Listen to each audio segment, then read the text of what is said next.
Magsitayo ang lahat para pagsisimula ng liturhiya ng 24 na oras para sa Panginoon at simula ng ating pagtatanod sa Santisimo Sakramento.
Kapayapaan ay sumainyong lahat. At sumaiyo rin.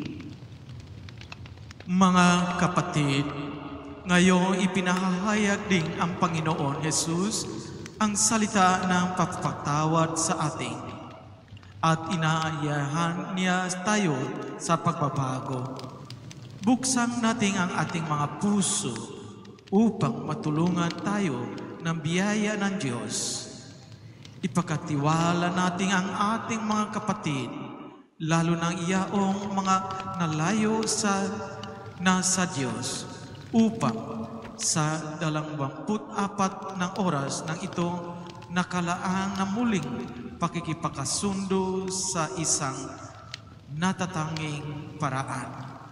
Sa buong simbahan, marinig nila ang tinig ng tagapagligtas na umaakay sa ating at ang nagnganyaya sa ating tumahag sa bagong buhay. Manalangin.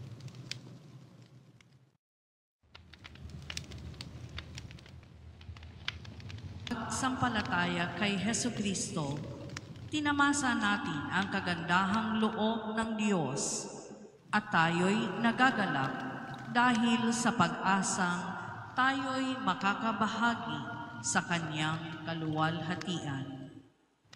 Hindi lamang iyan, ikinagagalak din natin ang mga kahirapang ating tinitiis. Dahil alam nating ito'y nagbubunga ng pagtitiyaga.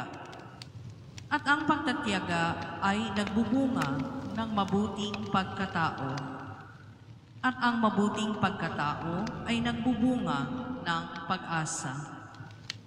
At hindi tayo binibigo ng pag-asang ito sapagkat ang pag-ibig ng Diyos ay ibinuhos na sa ating mga puso sa pamamagitan ng Espiritu Santo na ipinagkaloob sa atin.